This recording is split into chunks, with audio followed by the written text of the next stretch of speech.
సంక్షోభాలని అవకాశంగా మలుచుకోవడం అన్నటువంటి కాన్సెప్ట్ పర్ఫెక్ట్గా యూజ్ చేశారు చంద్రబాబు గారు.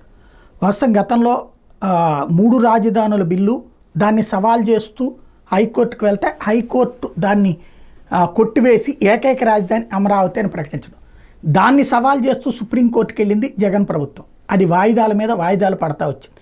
ఇప్పుడు అందులోనే చంద్రబాబు ప్రభుత్వం వచ్చాక అవును ఆ కోర్టు తీర్పుని మేము అమలు చేస్తాం అని చెప్పేసింది. తద్వారా చట్టపరంగా న్యాయపరంగా ఇప్పుడు చట్టపరంగా ఒక రాజధాని ఉంది, అయితే అమరావతి అన్నది ఇంకా సెంట్రల్ నోటిఫై చేయాల్సి ఉంది. ఇప్పటిదాకా ఉమ్మడి రాజధానిగా హైదరాబాద్ ఉండేది, దానికి ఒక క్లియరెన్స్ వచ్చినట్టు. రెండవది న్యాయపరంగా ఇక ఎలాంటి అవరోధాలు లేవు. కోర్టుకే చెప్పారు కాబట్టి అమరావతి రాజధాని ఇక్కడ చెప్పారు కదా మాకు అని చెప్తారనమాట. టోటల్గా వచ్చినటువంటి అంటే జగన్ హయాంలో జరిగినటువంటి దాన్ని చక్కటి అవకాశంగా మలుచుకుని అమరావతి రాజధాని అన్నటువంటిది సుప్రీంకోర్టుకి తేల్చి చెప్పింది రాష్ట్ర ప్రభుత్వం.